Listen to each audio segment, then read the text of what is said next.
Emily Carter never imagined that running from a broken heart would lead her straight into the arms of danger. After a devastating divorce in New York, she did the only thing that made sense, bought a one-way ticket to Tuscany, an isolated villa, endless vineyards, peace. That's all she wanted. But when her mysterious neighbor appeared at her door with a dangerous smile and eyes that held secrets, Emily realized she'd traded the pain of her past for something far more risky. Federico Santini wasn't just a charming millionaire. He was connected to the Mafia, and she, unknowingly, had just entered the most dangerous game of her life. If you love forbidden romance, suspense, and second chances, subscribe to the channel and leave a comment telling us where you're watching from. Let's begin. The rain hammered against the taxi window as Emily watched Manhattan disappear in the rearview mirror. The city lights, which once seemed to glow with promise, now felt like cruel reminders of everything she'd lost. Her phone buzzed. Again. David, her ex-husband. She didn't even glance at the screen. What was there left to say? That their 5-year marriage had crumbled because he chose someone else? That the woman he'd been seeing for months was now living in the apartment they'd renovated together? That Emily had spent 6 weeks sleeping on her best friend's couch because she couldn't bear to be in their home? Emily's chest tightened. She pressed her palm against the cool glass, grounding herself in the moment. The numbness she'd felt for weeks was starting to crack, and beneath it something raw and desperate clawed to get out. She could still see David's face when she'd confronted him. The guilt, the relief that he'd been caught. Like some part of him had wanted her to find out all along. "I didn't mean for this to happen," he'd said, as if that made it better, as if 5 years of marriage could be erased by an apology. Emily blinked hard, forcing the memory away. She'd spent too many nights replaying that conversation, dissecting every word, every lie. She was done. "JFK, right?" the driver asked, his voice breaking through her thoughts. "Yes," she whispered. Her voice sounded foreign, hollow, like it belonged to someone else. The airport loomed ahead, its lights cutting through the storm like beacons. Emily clutched her passport tighter, feeling the worn edges press into her skin.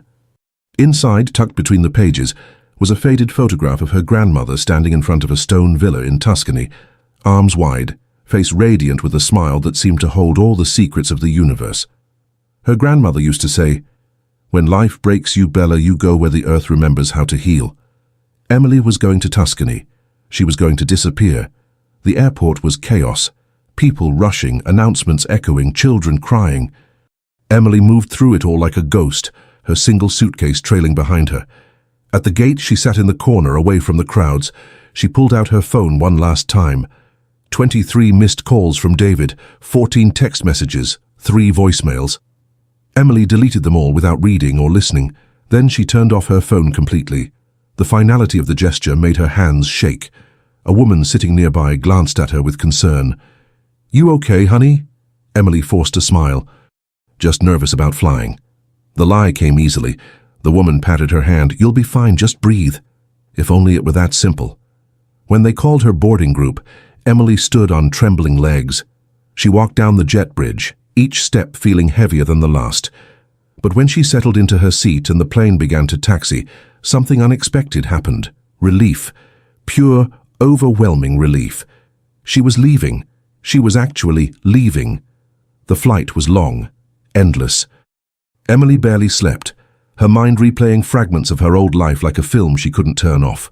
The wedding, David's hands shaking as he slid the ring onto her finger. The apartment, paint samples spread across the floor, his arm around her waist. The lies, late nights at work, mysterious phone calls, the perfume that wasn't hers on his collar. "Stop," she told herself. "Stop." But her mind wouldn't listen. She ordered a glass of wine, then another. The alcohol dulled the sharp edges of her thoughts, but it couldn't erase them completely. Somewhere over the Atlantic, Emily finally drifted into a restless sleep. She dreamed of her grandmother, of sun-drenched hills and stone houses, of a life that felt simple and whole. When the plane finally touched down in Florence, Emily woke with a start. Through the window, she could see the Italian countryside bathed in golden morning light. Her breath caught. It was beautiful. She rented a car at the airport, her hands still shaking slightly as she signed the paperwork. The rental agent gave her directions in broken English, gesturing animatedly with his hands. "You go Chianti region, yes?" "Beautiful. Very beautiful. You will love. Emily nodded, not trusting her voice. She loaded her suitcase into the trunk and slid into the driver's seat. The steering wheel felt strange in her hands. Foreign, unfamiliar. For a moment, panic gripped her chest. What was she doing? She didn't speak Italian. She didn't know anyone here. She'd rented a villa based on photographs online and a review from someone named Travel Lover 22. This was insane. But then, she thought of David, of the apartment, of New York and its suffocating memories, and she turned the key. The drive through the Tuscan countryside was like entering another world. Winding roads lined with cypress trees, rolling hills covered in vineyards. Medieval villages perched on hilltops, their stone buildings glowing amber in the afternoon sun. Emily rolled down the window, letting the warm air wash over her face. It smelled different here, earthy, clean, like something ancient and enduring. Her GPS guided her through narrow streets and past fields of sunflowers until finally she turned onto a gravel road that climbed steadily upward. And then she saw it. The villa sat perched on a hill, surrounded by olive groves and vineyards that stretched endlessly into the horizon. It was small but charming, with terracotta tiles, weathered shutters, and ivy climbing the stone walls like it had been there for centuries.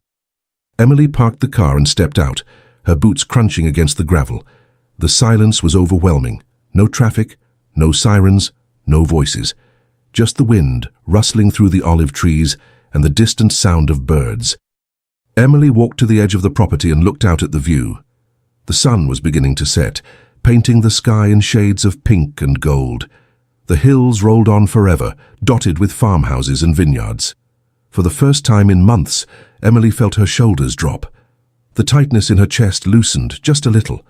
She unlocked the heavy wooden door and stepped inside. The villa smelled of lavender and old stone. Dust motes danced in the sunlight streaming through the windows. It was perfect. Emily set her suitcase down and walked through the small rooms, a living area with exposed beams and a fireplace, a kitchen with terracotta tiles and copper pots hanging on the walls, a bedroom with a wrought iron bed and white linens that looked impossibly soft, and everywhere windows that framed the Tuscan countryside like living paintings. Emily walked out onto the terrace and sank into one of the weathered chairs. She pulled her knees to her chest and just sat there, watching as the sun dipped below the horizon. The tears came unexpectedly, not the violent, choking sobs she'd cried in New York, but quiet tears that slipped down her cheeks and dripped onto her jeans. She cried for the marriage that had failed, for the life she'd planned that would never happen, for the version of herself she'd lost somewhere along the way. But beneath the grief, something else stirred. Hope. Fragile and uncertain, but there nonetheless.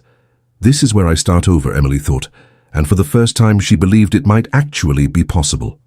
The first few days passed in a haze of simplicity. Emily woke with the sun, made coffee in the small kitchen, and spent her mornings walking through the vineyards. The rhythm was soothing, predictable. She liked predictable. She explored the property, discovering a small herb garden behind the villa, overgrown but still fragrant with rosemary and thyme. She found a stone bench under an olive tree, its surface worn smooth by time. She sat there for hours, reading books she'd bought at the Florence airport, letting the Italian words on the covers remain a mystery. In the afternoons, she drove to the local village, a cluster of stone buildings with a market, a bakery, and a small church. The vendors smiled at her attempts at Italian, correcting her gently, rewarding her efforts with extra fruit or fresh bread. Emily started to feel like she could breathe again. But on the fourth day, everything changed. She was carrying groceries up the stone path when she noticed movement next door. The neighboring villa, which had been empty since she arrived, now showed signs of life. A sleek black car sat in the driveway, its polished surface gleaming in the sunlight like something out of a movie. And then she saw him. He stood near the entrance, speaking on the phone in rapid Italian. His voice was low, commanding, the kind that expected to be obeyed. Tall, easily over 6 feet, with broad shoulders that filled out his white dress shirt perfectly. His dark hair was slightly tousled, like he'd run his hands through it moments before, and even from a distance Emily could see the sharp lines of his jaw, the aristocratic slope of his nose. He wore dark trousers that fit him like they'd been tailored specifically for his frame. His sleeves were rolled to his elbows, revealing tanned forearms and a watch that caught the light. Expensive, understated. There was an effortless elegance to him, the kind that came from wealth and confidence and never having to prove either. Emily's pulse quickened. She told herself to look away, to focus on her groceries, to not care who her neighbor was. This was exactly what she didn't need. Distractions, complications. But then he turned, and their eyes met. For a moment, the world seemed to stop. His gaze was intense, piercing, the kind that made her feel exposed, like he could see past the walls she'd spent months building, past the polite smiles and the "I'm fine," and the careful distance she kept from everyone. His eyes were dark, almost black in the sunlight, and they held hers with an intensity that made her breath catch. He smiled, slow, deliberate, like he knew exactly what effect he was having on her. Emily's heart hammered against her ribs, and then, as if nothing had happened, he turned back to his phone call and disappeared inside the villa. Emily stood frozen on the path, her groceries forgotten in her arms. She could feel her pulse in her throat, her skin flushed despite the mild temperature. What was that? She shook her head, forcing herself to move. She hurried inside, setting the groceries on the kitchen counter with trembling hands. It was nothing. A glance, a smile. People smiled at each other all the time, but Emily couldn't shake the feeling that something had shifted. That the safe, predictable world she'd built over the past few days had just cracked open. That evening, Emily tried to distract herself. She made a simple pasta with tomatoes and basil from the market. She poured a glass of wine, the cheap kind the vendor had recommended, with a knowing wink. She sat on her terrace as the sun set, watching the sky turn from gold to pink to deep purple. But her eyes kept drifting to the villa next door. The lights were on. She could see movement through the windows. At one point she thought she heard music, something classical, elegant. Emily forced herself to look away. She was being ridiculous. She'd come here to escape, to heal, not to develop a crush on some stranger based on a smile. But God, what a smile. She was finishing her wine when she heard footsteps on gravel. "Buonasera." The voice came from the low stone wall separating their properties. Emily looked up, her heart leaping into her throat. He stood there, one hand casually resting on the ledge, backlit by the lights from his villa. Up close he was even more striking. His features were sharp, sculpted, like something out of a Renaissance painting. His eyes, those impossibly dark eyes, were fixed on her with an intensity that made her forget how to breathe. But it was the way he looked at her that made her pulse race, like she was the only thing in the world worth his attention. "I'm Federico," he said, his accent smooth, cultured, his English flawless. "Your neighbor." Emily set her wine down, suddenly aware of how disheveled she must look. Hair pulled into a messy bun, no makeup, an old Columbia University t-shirt and jeans. "Emily," she managed, her voice steadier than she felt. He smiled, and it was devastating, the kind of smile that probably made women forget their own names. "American," he said. Not a question. "Is it that obvious?" "Your wine," he said, nodding toward the bottle on the table. Emily glanced down at the simple bottle she'd bought at the market, feeling her cheeks flush. Federico chuckled, the sound low and warm. "Don't worry. I won't tell anyone." There was a playful edge to his tone, but beneath it something darker, something she couldn't quite name, like he was used to keeping secrets. "What brings you to Tuscany?" he asked, his gaze never leaving hers. Emily hesitated. She didn't owe him an explanation. They were strangers. She could make something up, a vacation, a work trip, anything, but there was something disarming about the way he waited. Patient, like he had all the time in the world and nowhere more important to be. "I needed a change," she said finally. "Running from something?" Her breath caught. "What makes you say that?" He tilted his head, studying her with those dark, knowing eyes. "You have the look." "What look?" "Someone who's trying very hard to disappear." Emily's heart pounded.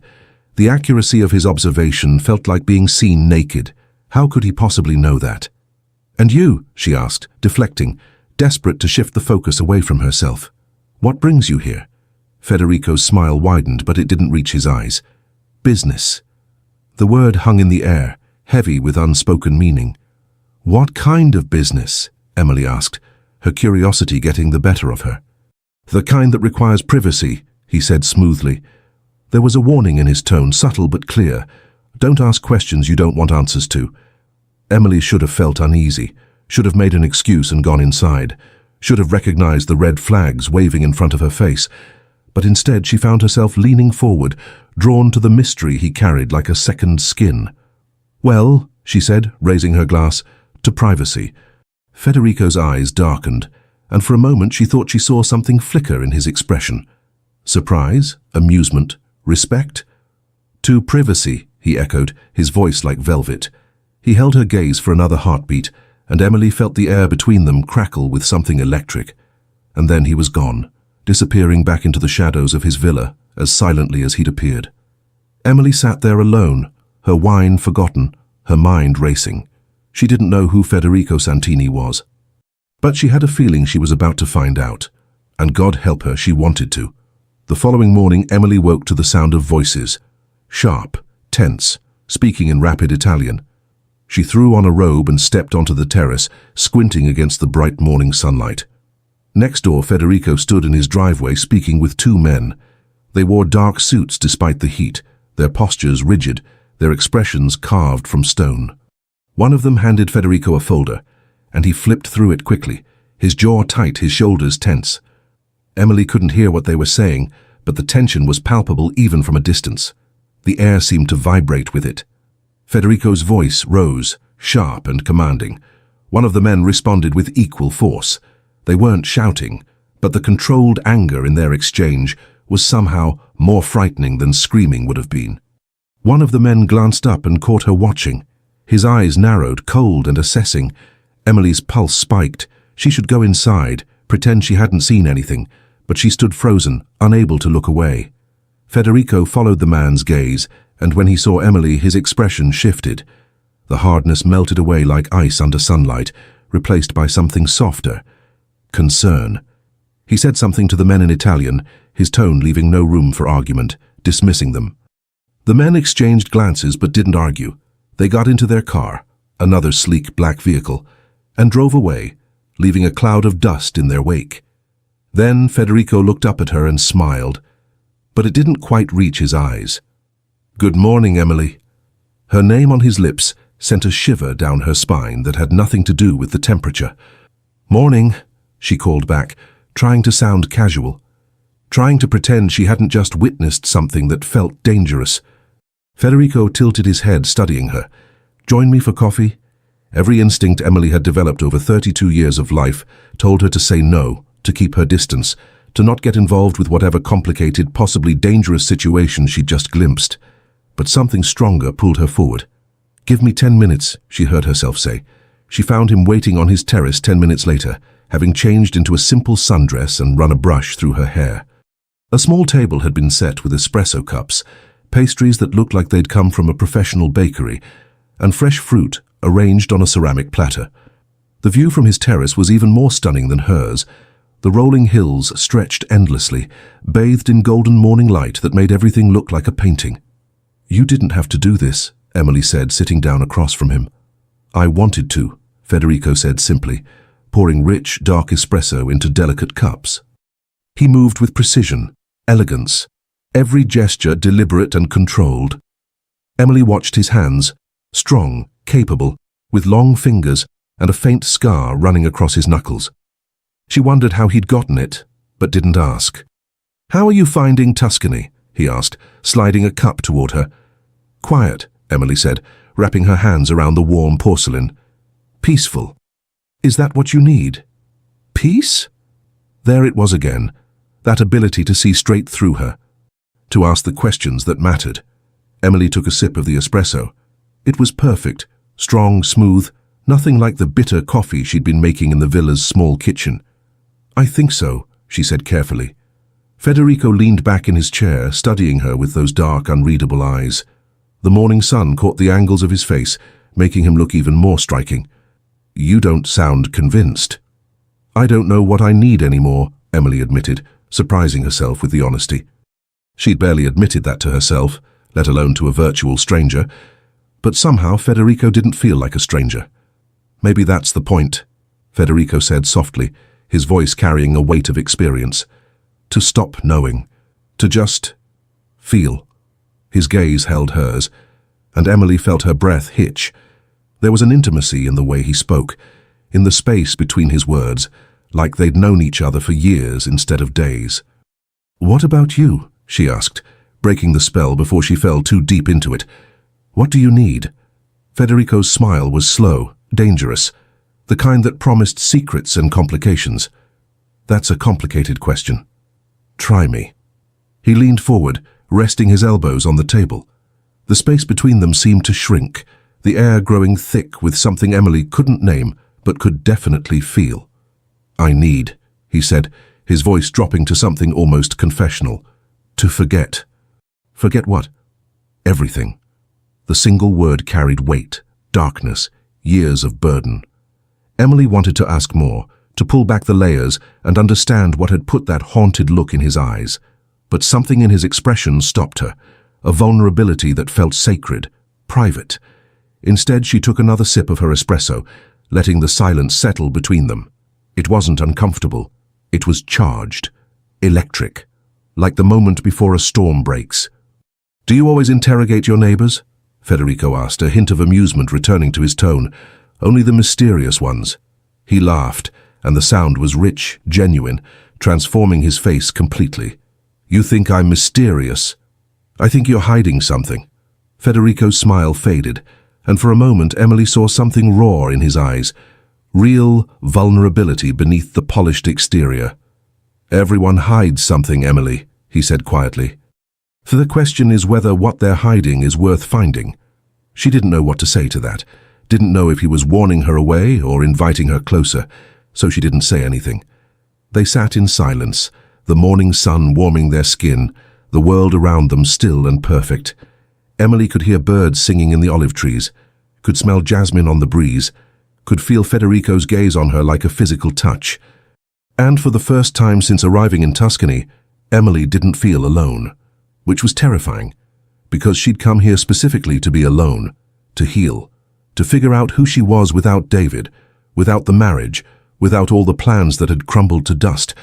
But sitting across from Federico, watching the sunlight play across his features, Emily wondered if maybe loneliness wasn't what she needed after all. They spent the rest of the morning together. Federico showed her around his property, a sprawling estate with manicured gardens, a pool that looked like it belonged in a magazine, and rows of grapevines that he explained were being cultivated for a private wine label. "You make wine?" Emily asked, running her fingers over the leaves of a vine.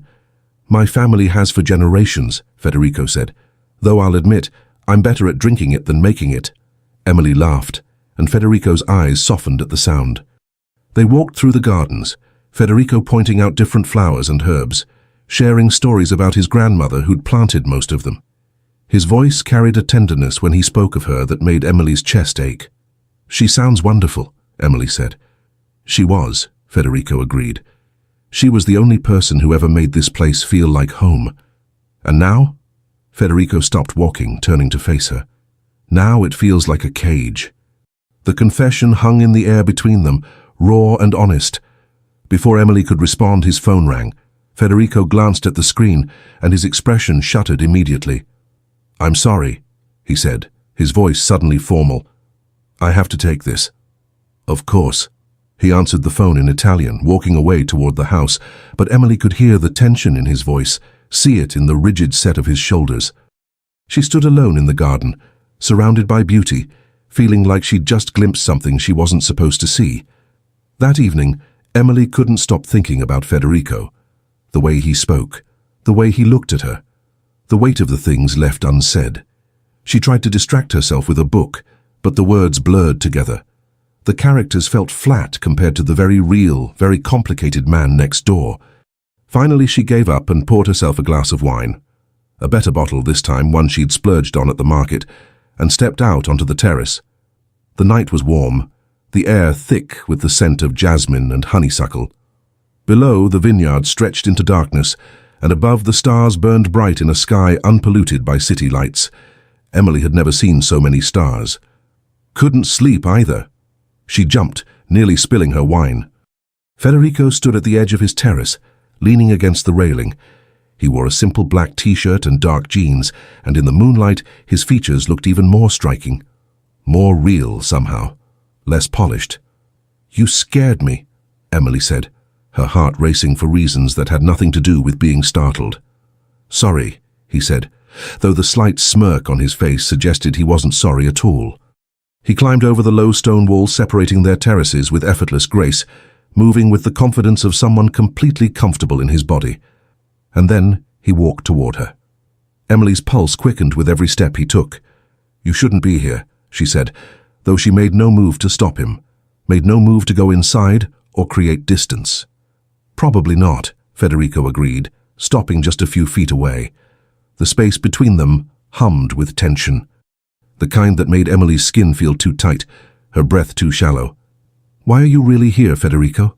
Emily asked, her voice barely above a whisper. "In Tuscany." His jaw tightened. She watched a muscle jump beneath the stubble on his cheek. "I told you. Business. What kind of business requires this much secrecy? Those men this morning were nothing you need to worry about." "But, Emily," her name was a warning, gentle but firm. "Some questions are better left unasked." "Why?" Federico stepped closer, and suddenly he was right there, close enough that Emily could see the flecks of gold in his dark eyes, close enough to feel the heat radiating from his body. "Because," he said softly, "once you know, you can't unknow. And I don't want that for you. What if I want to know anyway?" "You don't. How do you know what I want?" Federico's eyes searched hers, and for a long moment neither of them moved.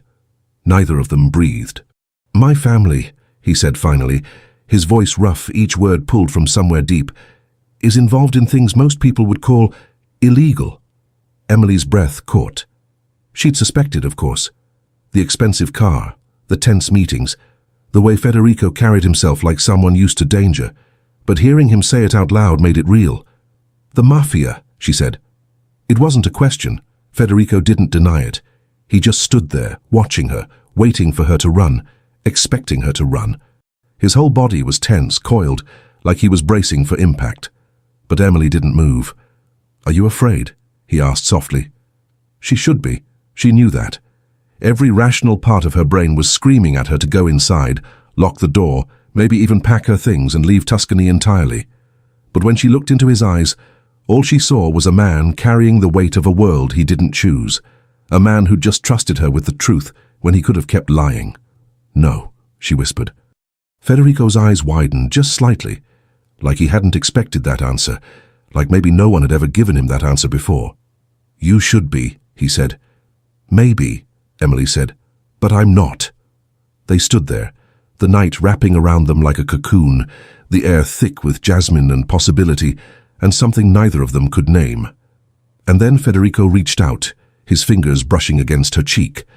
The touch was feather-light, barely there, but it sent fire through her veins.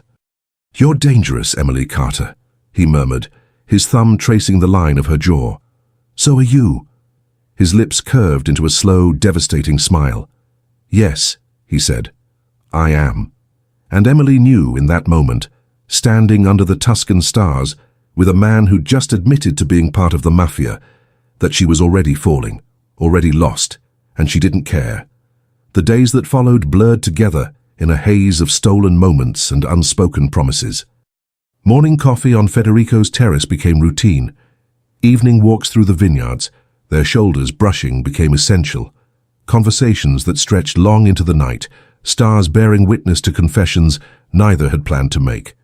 Emily told herself it was just friendship, that she was reading too much into the way he looked at her, like she was something precious and fragile.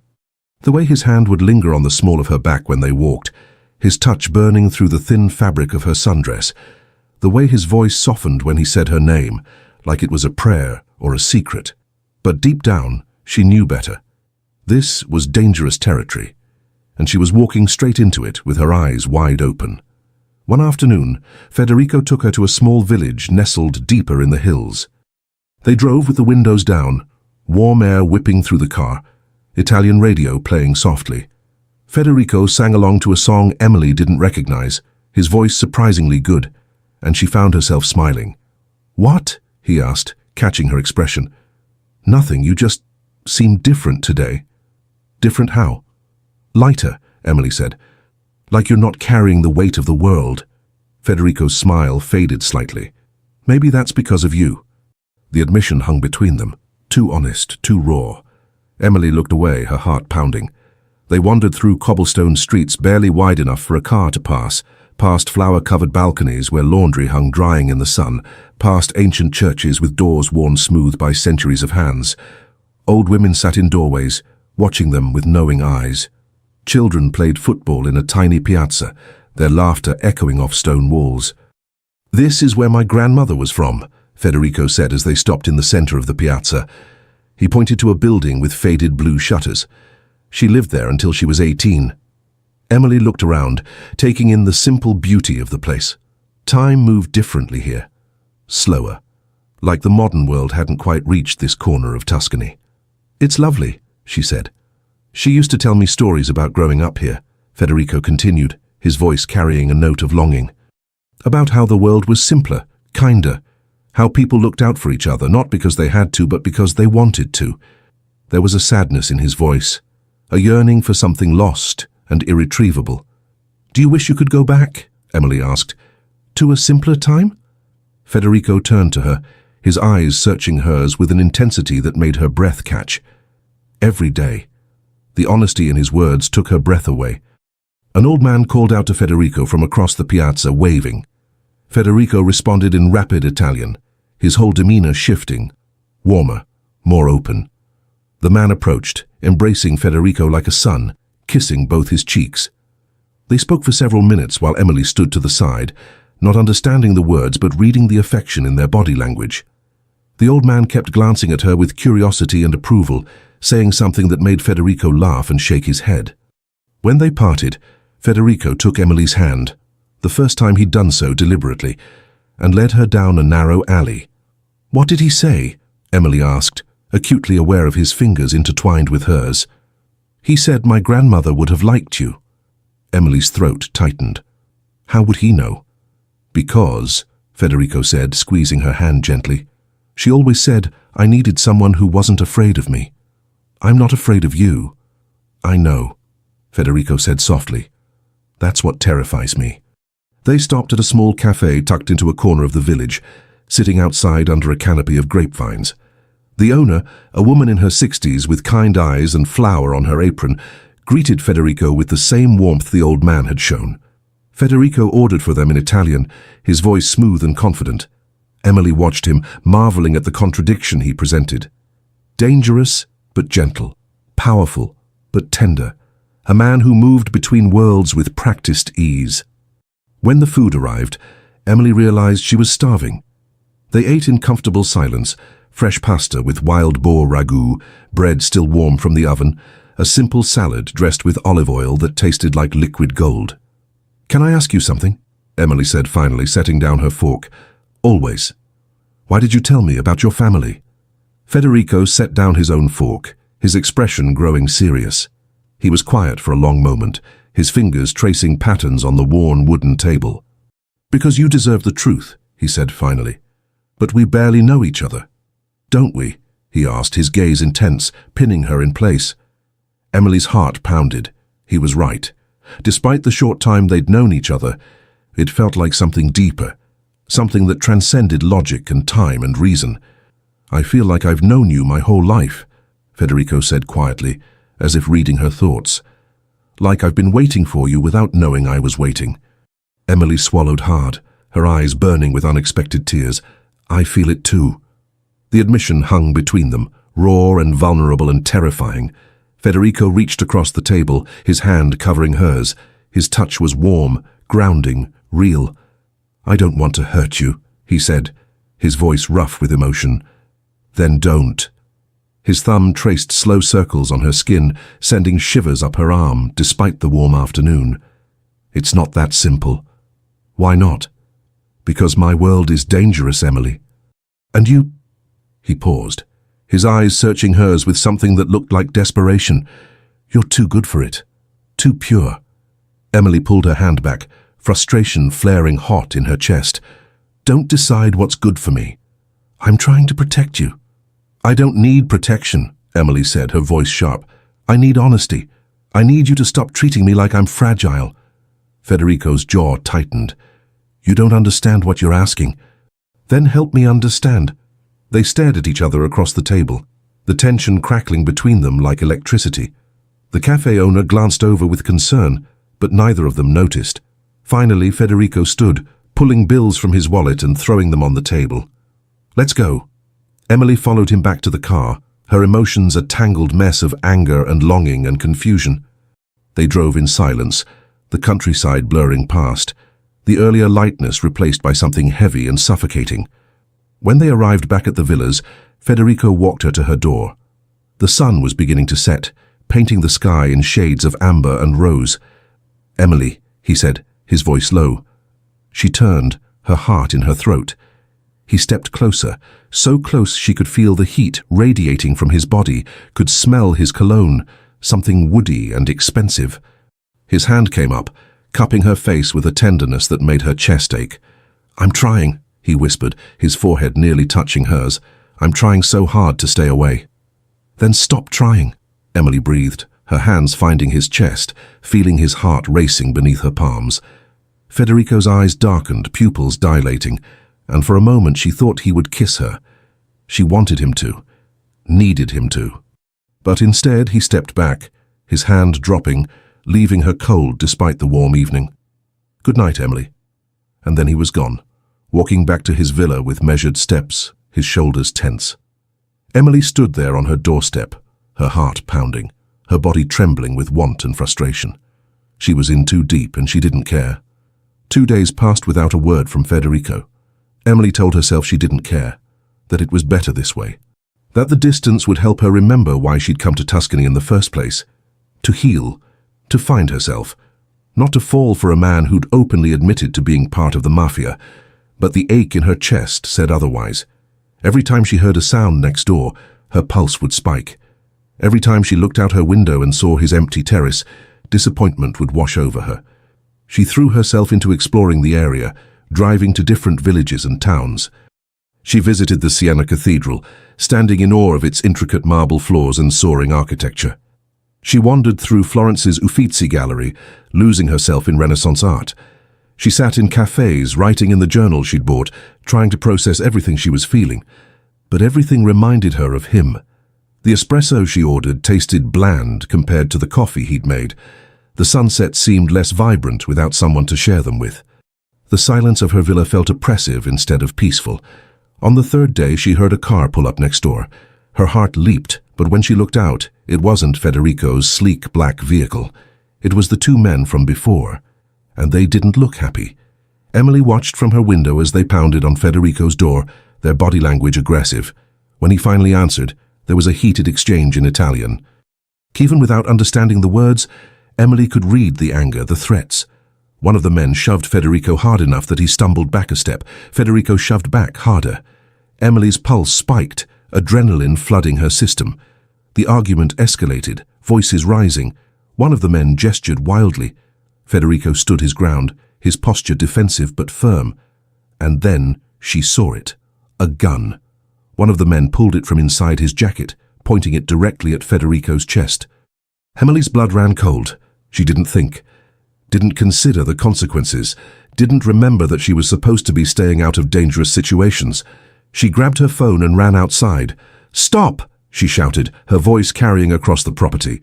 All 3 men turned to her, shock registering on their faces. Federico's expression shifted from anger to pure terror. "Emily, go inside." But she didn't move, couldn't move. Her feet felt rooted to the ground.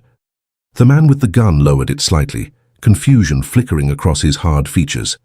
He said something to Federico in Italian, his tone questioning. Federico responded sharply, stepping between Emily and the men, his body a shield. His voice was commanding, authoritative, the voice of someone used to being obeyed. There was a tense moment where nobody moved, nobody breathed. Emily could see the calculation in the men's eyes, could feel the weight of the decision hanging in the air. And then, slowly, the man with the gun put it away. He said something else to Federico, A warning maybe, or a threat, and then both men got in their car and drove away, tires spitting gravel. The silence they left behind was deafening.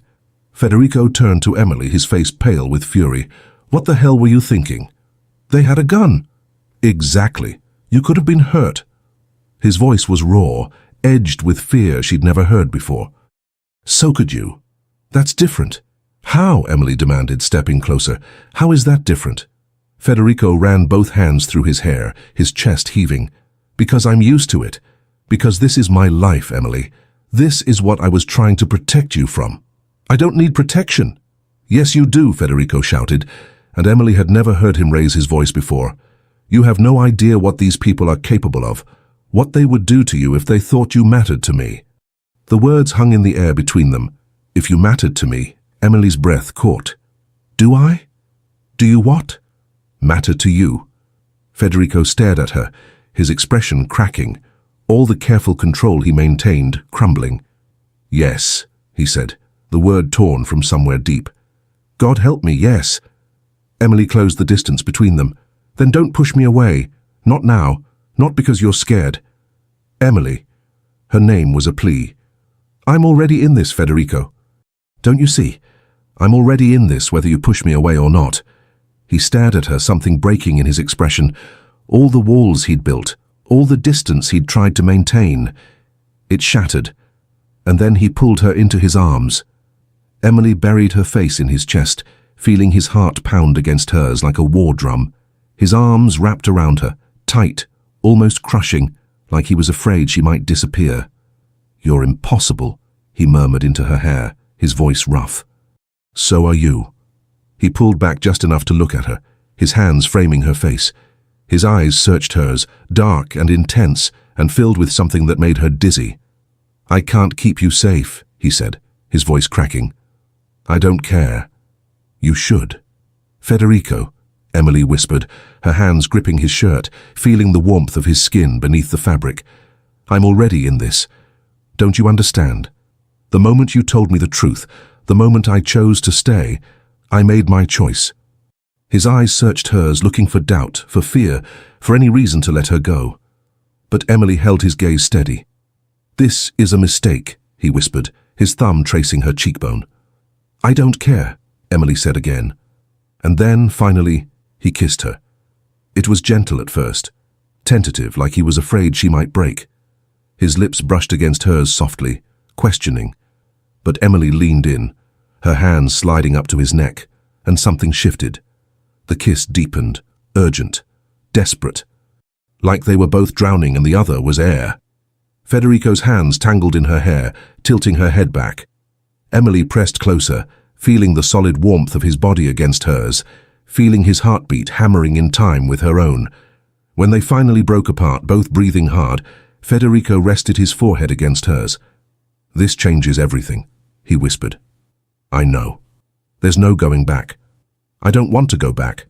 Federico pulled back just enough to look at her, his eyes burning with intensity. "Then we do this together." "Together," Emily agreed, and this time, when he kissed her, it felt like a promise. That night, Federico told her everything. They sat on his terrace, the stars brilliant above them, a bottle of wine between them that neither touched. And he laid bare the life he'd been born into, like opening a wound. Emily listened, her hand in his, her heart breaking for the boy who'd never had a choice. "My grandfather started the business," Federico said, his voice quiet but steady.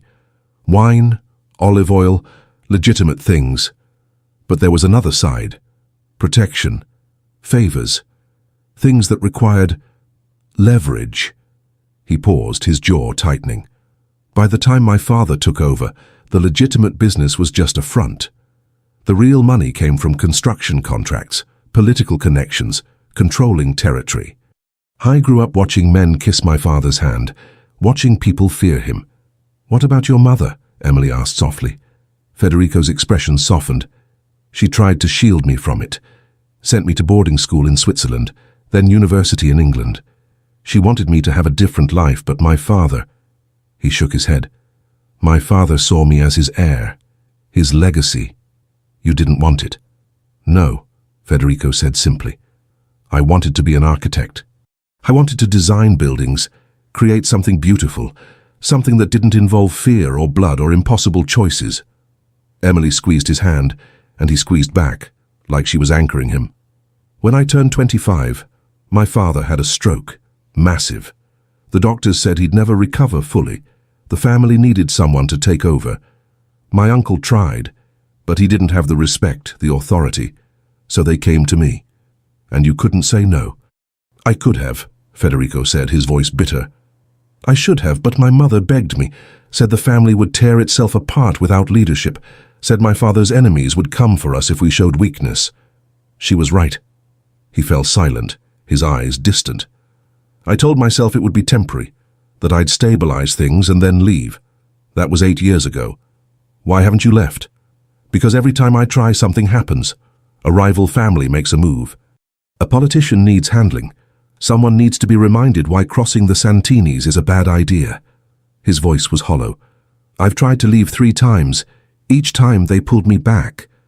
Emily's chest ached. What happens if you just walk away? Federico laughed, but there was no humor in it. They'll come after me, after anyone I care about. My mother, my younger sister who lives in Milan and thinks I run a wine business. Anyone who matters to me becomes a target. The implication hung heavy between them. That's why you pushed me away, Emily said. Yes, but you're telling me now anyway. Federico turned to her, his eyes intense. Because you deserve the truth. Because pretending this isn't happening, pretending I don't feel what I feel, it's not protecting you, it's just lying to both of us. What do you feel? The question hung between them, vulnerable and necessary. Federico's hand came up, cupping her face with a tenderness that made tears prick Emily's eyes. I feel like I've been half alive for 8 years, he said quietly. Going through the motions, playing a role. And then you showed up at this villa, running from your own ghosts, and suddenly I remembered what it felt like to want something, to hope for something. Emily's breath caught. I'm falling for you, Emily Carter, Federico whispered. God help us both, but I'm falling for you. Tears spilled down Emily's cheeks. I'm falling for you too. Federico pulled her close, and they sat there wrapped in each other as the night stretched around them. Emily could hear his heartbeat, steady and strong, could feel his breath in her hair. What do we do? She whispered. I don't know, Federico admitted. But I know I don't want to lose you. Then don't, Emily said, echoing her earlier words. Federico pulled back to look at her, brushing away her tears with his thumbs. It won't be easy. There will be people who don't approve. Situations that are dangerous. You'll have to trust me even when I can't explain everything. I can do that. You'll have to accept that parts of my life are dark, that I've done things I'm not proud of. I can accept that. Emily. Her name was a warning and a plea. She took his face in her hands, making him look at her. I'm not naive, Federico. I know what I'm choosing, and I'm choosing you anyway. Something broke in his expression. Relief and hope and fear all tangled together, and then he kissed her like she was oxygen and he'd been drowning. They stayed on the terrace until the stars began to fade, talking in whispers, sharing pieces of themselves they'd hidden from the world. Emily told him about David, about the betrayal, the divorce, the feeling of being discarded like she'd never mattered, about coming to Tuscany to disappear. I'm glad you came here, Federico said, pressing a kiss to her temple. So am I. Even knowing what you know now? Especially knowing what I know now. Federico smiled, and it transformed his face, made him look younger, lighter. Stay with me tonight, he said. Just stay. I'll take the couch. I just want you close. Emily's heart swelled. Okay. They went inside, and Federico gave her one of his shirts to sleep in. It was soft, worn, and smelled like him. Emily changed in his bathroom, catching her reflection in the mirror. Her eyes looked brighter, her cheeks flushed. She looked alive in a way she hadn't in months. When she came out, Federico had made up the couch for himself with blankets and a pillow. He'd changed into sleep pants and a t-shirt, looking more relaxed than she'd ever seen him. The bed's through there, he said, gesturing to a door. But Emily walked to him instead. She took his hand, their fingers intertwining. Stay with me, she said. I don't want to be alone. Federico's eyes darkened. Emily, just to sleep. I need to feel you close. He nodded, and they went to his bedroom together. The bed was massive, covered in white linens that looked impossibly soft. They lay down facing each other, inches apart in the darkness. "Thank you," Emily whispered, "for trusting me with the truth." "Thank you for not running," Federico whispered back. He reached out, his hand finding hers between them, and they fell asleep like that, fingers intertwined, hearts slowly learning to beat in sync. Emily woke to sunlight streaming through unfamiliar windows and the warm weight of an arm draped over her waist. For a moment she froze, disoriented. Then memory flooded back. Federico's terrace, his confession, falling asleep in his bed. She turned carefully, not wanting to wake him. He lay beside her, his face relaxed in sleep, dark lashes resting against his cheeks. He looked younger like this, peaceful. The lines of tension that usually bracketed his mouth had smoothed away. Emily's heart clenched. This beautiful, complicated man had let her in, had shown her his scars and his darkness, and trusted her not to run. As if sensing her gaze, Federico's eyes opened. For a moment, he looked confused. Then he smiled, slow and devastating. "Good morning," he murmured, his voice rough with sleep. "Good morning. Sleep well?" "Better than I have in months." Federico's smile widened. His hand came up, brushing a strand of hair from her face with infinite gentleness. "Coffee?" he asked. "Coffee sounds perfect." They got up, and Federico made espresso while Emily sat at his kitchen island, watching him move around the space with easy familiarity. He'd put on reading glasses to measure out the coffee, and Emily found it ridiculously endearing. "What?" he asked, catching her staring. "Nothing. You just look domestic."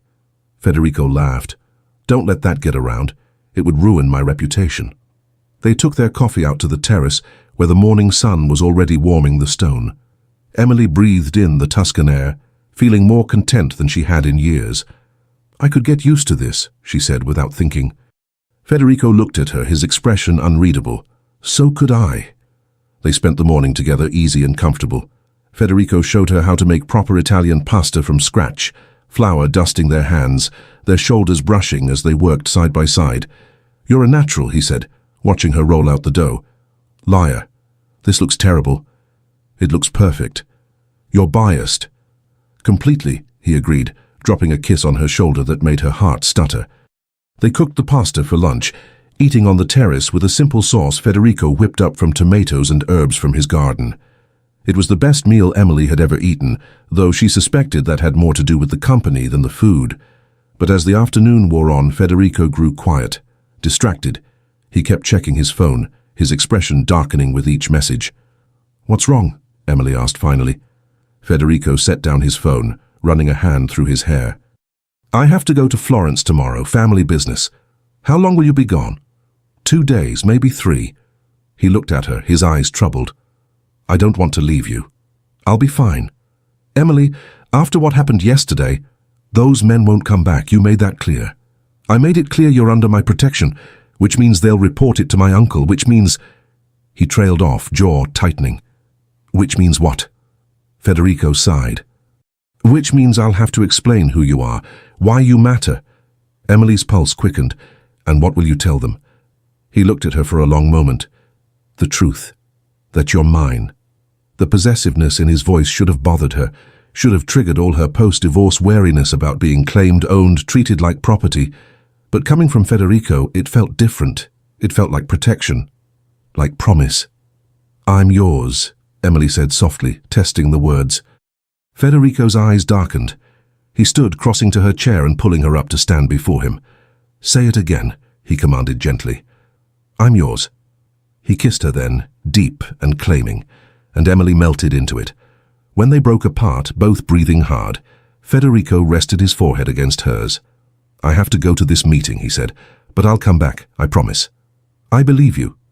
The next morning, Emily woke alone in her own bed. She'd gone back to her villa the night before, needing space to think, to process everything that was happening. She watched from her terrace as Federico loaded a bag into his car. He wore a dark suit that made him look every inch the powerful man he was, intimidating, untouchable. But when he looked up and saw her, he smiled, waved, and Emily saw the man beneath the armor. He drove away, and the villas fell silent. Emily tried to keep busy. She went to the market, practiced her Italian with the vendors, bought fresh flowers for her table. She read on the terrace, took a long walk through the vineyards, but everything felt hollow without Federico. She was in trouble. Deep, dangerous trouble. She'd come to Tuscany to heal from one man, and somehow she'd fallen for another. A man infinitely more complicated. A man whose life involved guns and threats and impossible choices. But she couldn't bring herself to regret it. That evening, as Emily was making dinner, her phone rang. An unknown number with an Italian area code. She answered hesitantly. "Hello? Miss Carter?" A woman's voice, accented but clear. "Yes? My name is Lucia Santini. I'm Federico's mother." Emily's breath caught. "Oh, hello. I hope I'm not disturbing you. Federico gave me your number. He thought we should speak." "Of course," Emily said, her mind racing. "Is everything okay?" "That depends," Lucia said, and there was steel beneath the politeness. "On what your intentions are with my son." Emily sat down, her legs suddenly weak. "I'm not sure I understand. Federico told the family about you, about an American woman staying next door who has captured his attention. This has caused some concern." "Concern? My son's life is complicated, Miss Carter. I'm sure he's explained this to you." "He has." "Then you understand that the people he associates with, the world he moves in, it's not safe for outsiders, particularly not for someone he cares about." Emily's chest tightened. "Are you asking me to leave?" There was a pause. Then, surprisingly, Lucia laughed softly. "No, Cara, I'm asking if you're prepared to stay. There's a difference."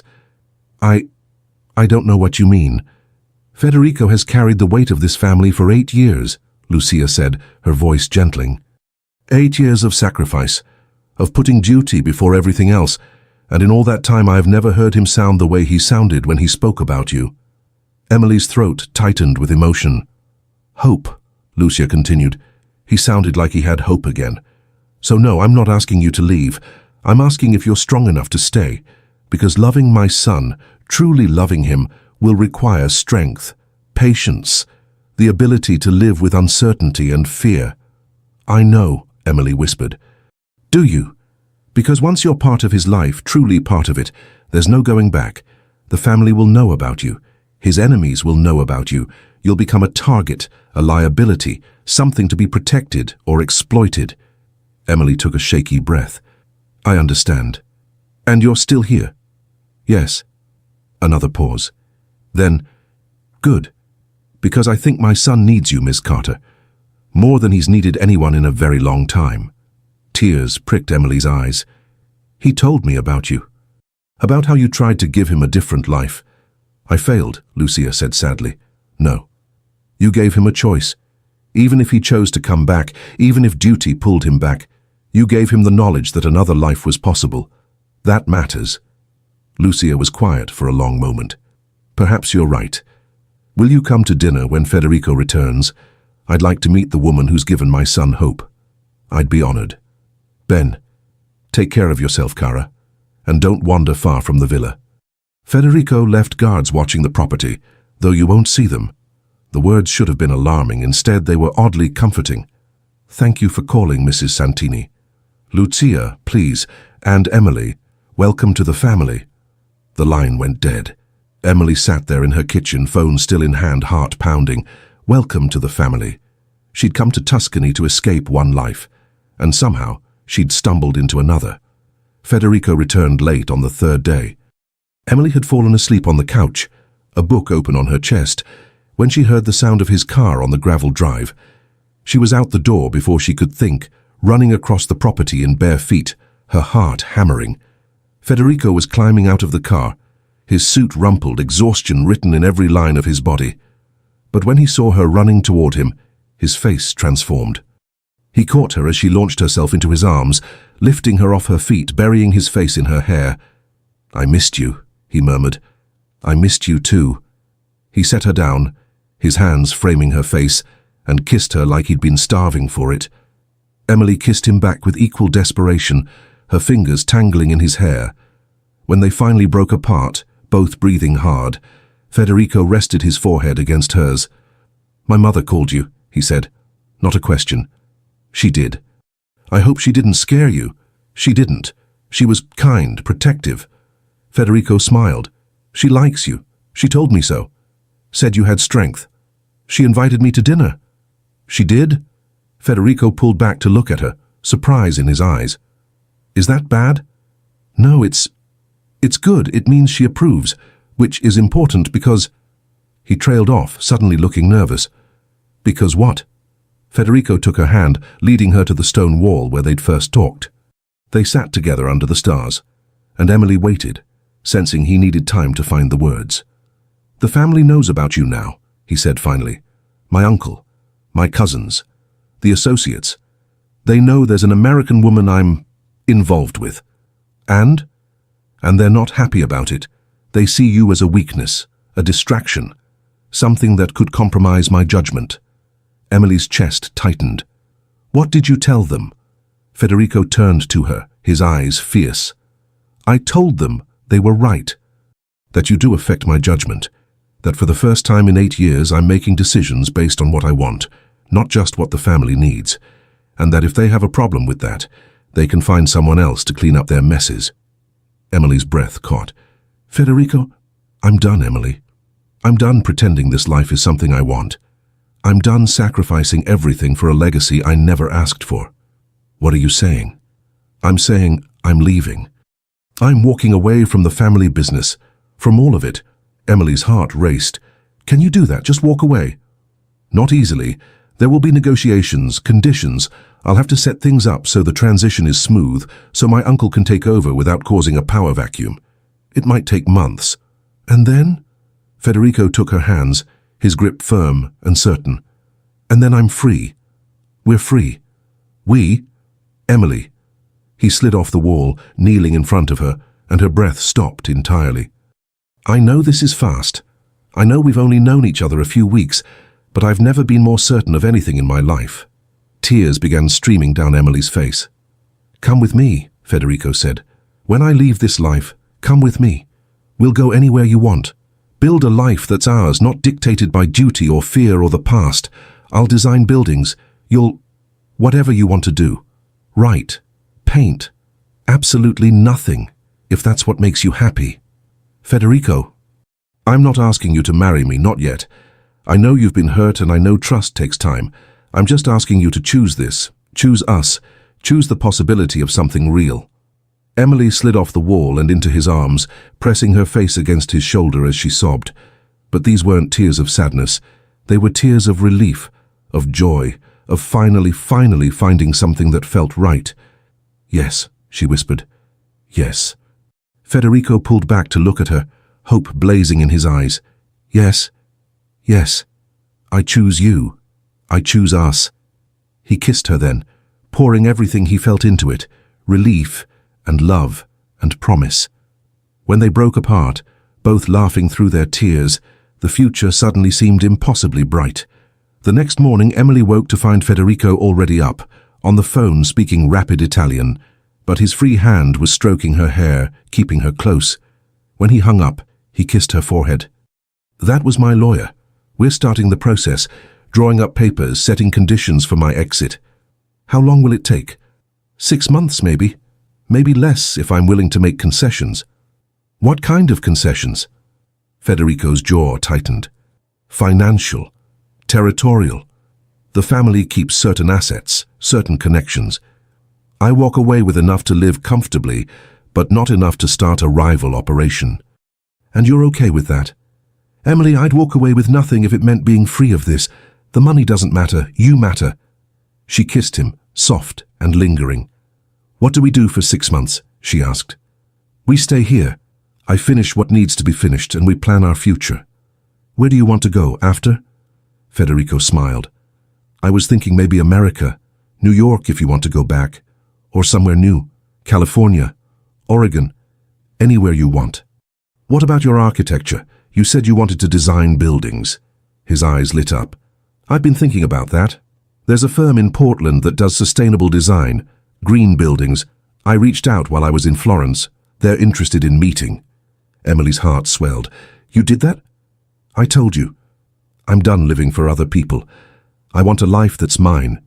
Ours.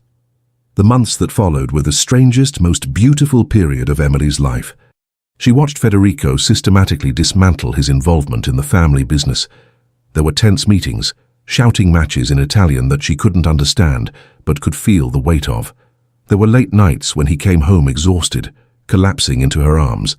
But there were also mornings waking up together, afternoons exploring Tuscany, visiting every village and vineyard they could find, evenings cooking dinner side by side, learning to move around each other with easy familiarity. Emily met Federico's mother over dinner at a beautiful villa in Florence.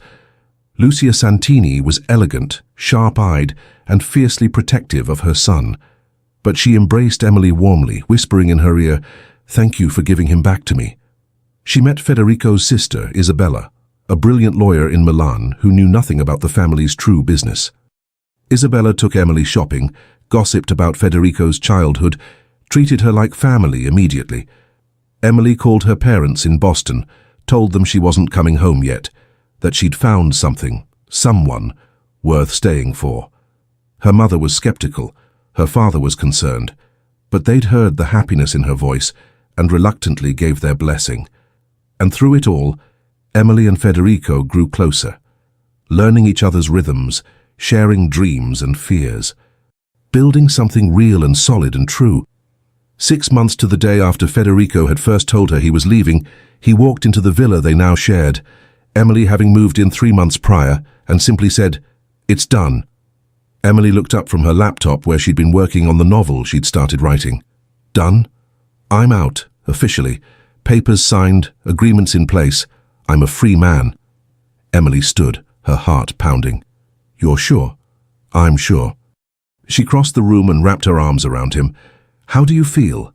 Federico was quiet for a long moment, his arms tight around her. "Light," he said finally. "Like I can finally breathe." That evening, they sat on the terrace together, watching the Tuscan sunset paint the sky in shades of rose and gold. "Where should we go first?" Emily asked. "Portland. I have that meeting with the architecture firm. After that?" He turned to her, his eyes soft. "After that, wherever you want." "What if I want to stay here?" Federico raised an eyebrow. "In Tuscany?" "Maybe. Or maybe we split time. 6 months here, 6 months somewhere else. Keep the villa as a home base." "You want to keep the villa? Don't you? This is where everything started, where we found each other."